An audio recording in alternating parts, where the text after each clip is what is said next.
truly crawled up on the piano at the age of 3.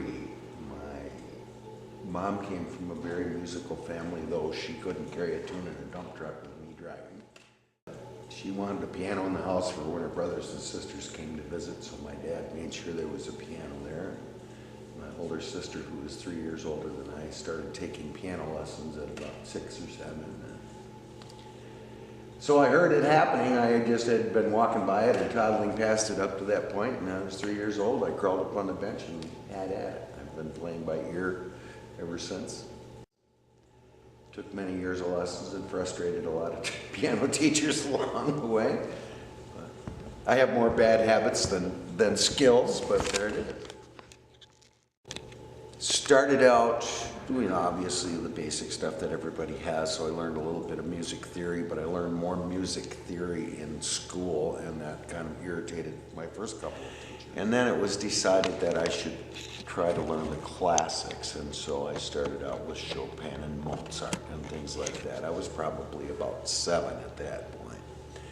And that was okay, but it wasn't what I wanted to play, because, you know, the Beatles were happening and things like that. So went on to start taking lessons from our church organist and continued with the classical training in that regard, doing things like Bach, Beethoven,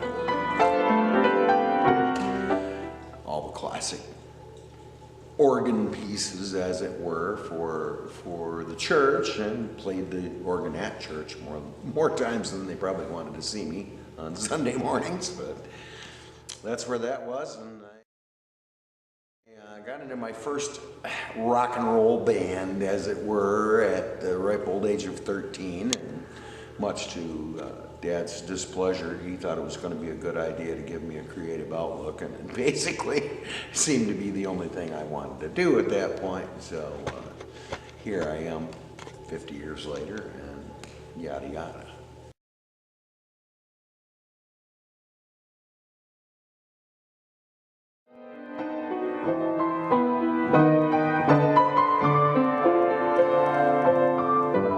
Gee, 60th birthday a year ago in October, so that makes that, what, about 15 months? I had what I thought was just intense indigestion. Of course, I hadn't had a heart attack before, so I had no idea.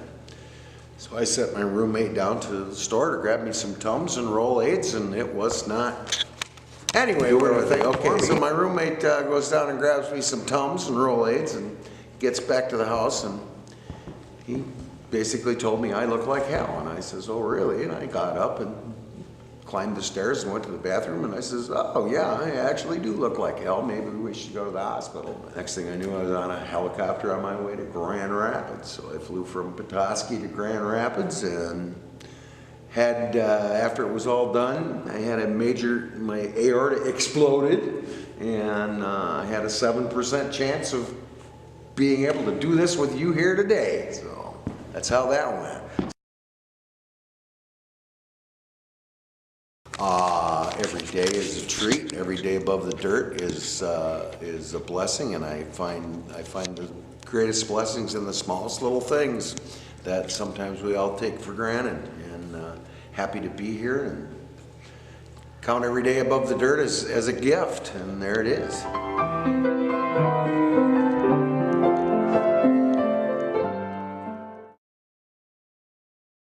Probably the coolest thing I like to share about my mom, she graduated from nurses training in the summer of 1941, and she was going to go, she really wanted to go to Hawaii, and she would have been at Pearl Harbor, and her mom and dad in Benton Harbor said, nope, you're not going that far away from home, you're not mature enough at 22 years old to take off and go to Hawaii.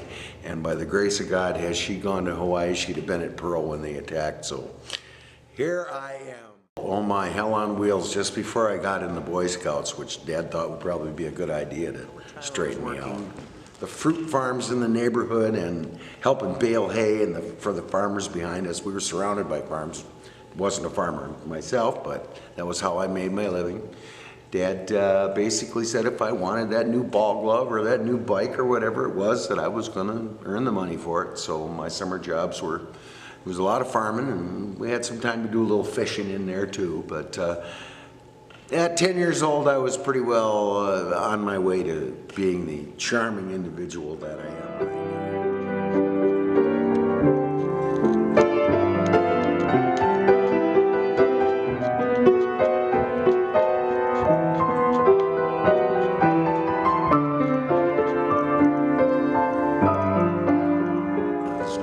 Annoying all the girls and chasing them as much as, I didn't know what I was going to do when I caught them, but, it was still the project. I don't have a lot of tolerance for stupidity, especially not my own. I tend to be pretty quick-witted, and some of it isn't always funny. I react instantly to things. I am a whole lot better since the heart attack. I don't let things bother me anymore. I like to just say I don't have the time to explode anymore, but I've been misunderstood my entire life.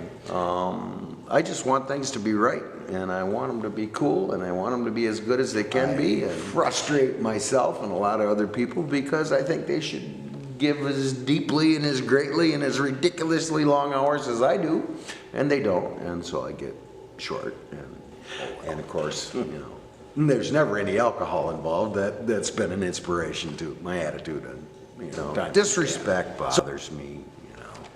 I certainly know how that works on both ends of the scale. I've been disrespectful to folks along the way myself, but I don't know. Just give a guy credit for the experience he has and embrace everybody. Other than that, I don't know. Moving snow is one of my pet peeves. Florida looks very good to me.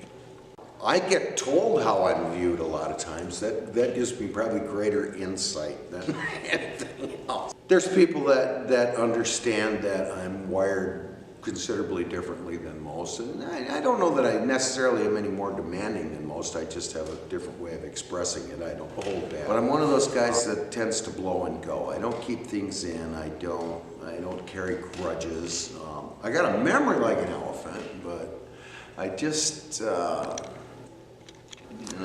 I react to the situation right now at hand, and sometimes that's a little gruff. I scare people, I intimidate people. I'm loud and obnoxious, in case you didn't know that.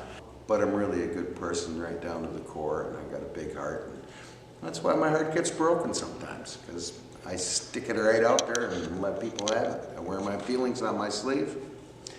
How do people read me? A lot of them think I'm the north end of a southbound horse, but that's just how that works. I wish I could tell you everything about my daughter, but it's every day is a new surprise, new beautiful thing. She's definitely taken the world by storm. Incredible actress, incredible vocalist. I actually got a chance to have her do some backing tracks in the studio this very last week, which was great fun. First time that's happened since she was a young child. She has been the love of my life from the moment I first laid eyes on her. Smart, witty, just as abrasive as her father, and got, sometimes got a mouth like a sailor, like Dad does too. But that's okay. I think no one else would expect her to be any other way. She's a hell of a kid, and I'm very blessed to have her.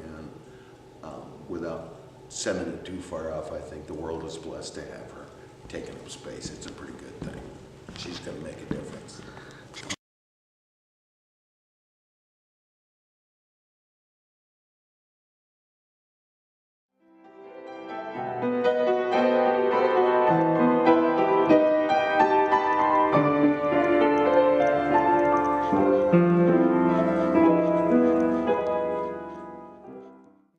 Perfect day for me is a beach day where I get there, for the peak hours of 10 to 2 and get burned and red and crisp and a cooler full of cold adult beverages.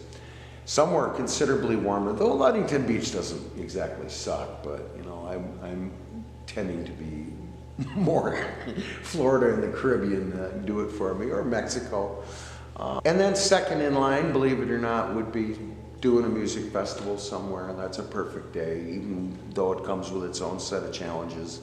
That's always a good thing when I, pull the plug at the end of the day and have had opportunities to hear people from all over the place share their gifts. That's always a good thing.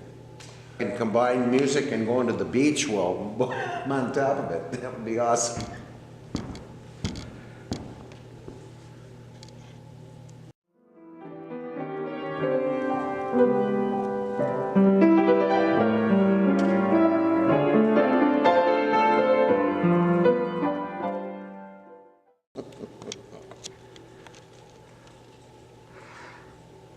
How do you want people to remember you, Mike?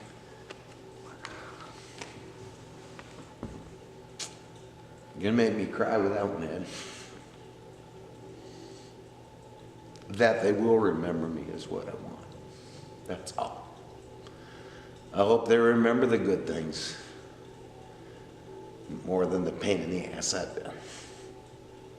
I'm glad I can still be around to create a few more memories. This is gonna be cool. Thank you.